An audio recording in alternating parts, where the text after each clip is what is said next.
बांग्लादेश में एक बार फिर कुछ बड़ा होने के आसार नजर आ रहे हैं। 5 अगस्त 2024 को छात्रों के आंदोलन के आगे शेख हसीना सरकार ने घुटने टेक दिए थे। हसीना ने हिंदुस्तान में आकर शरण ले ली थी, जिसके बाद अंतरिम सरकार का नेतृत्व करते हुए मोहम्मद यूनुस ने बांग्लादेश की बागडोर संभाली। लेकिन अब एक बार फिर बांग्लादेश में तख्ता पलट होने की आशंका जताई जा रही है।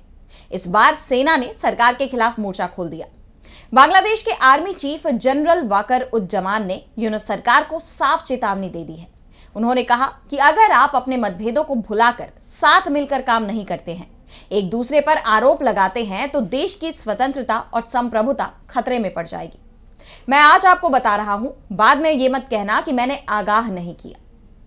ढाका के रावा क्लब में 2009 में पिलखाना की घटना, जिसमें कई लोगों की जान ली गई थी, उसे याद करने के लिए आयोजित एक कार्यक्रम में संबोधन के दौरान सेना प्रमुख का यह बयान आया है।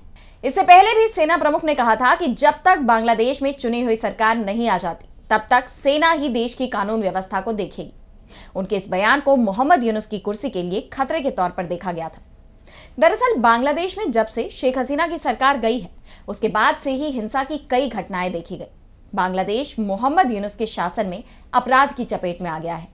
इन घटनाओं को देखते हुए यूनुस सरकार पर राष्ट्रीय स्तर पर ही नहीं, बल्कि अंतरराष्ट्रीय स्तर पर भी सवाल उठ रहे हैं।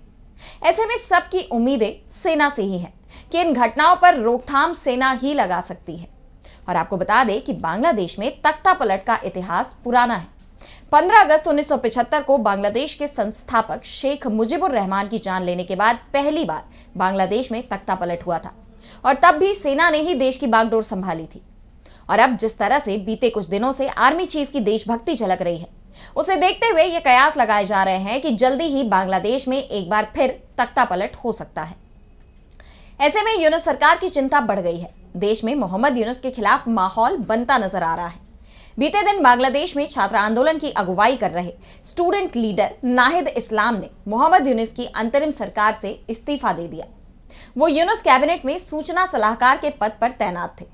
इस्लाम यूनुस सरकार के कामकाज से काफी नाराज थे।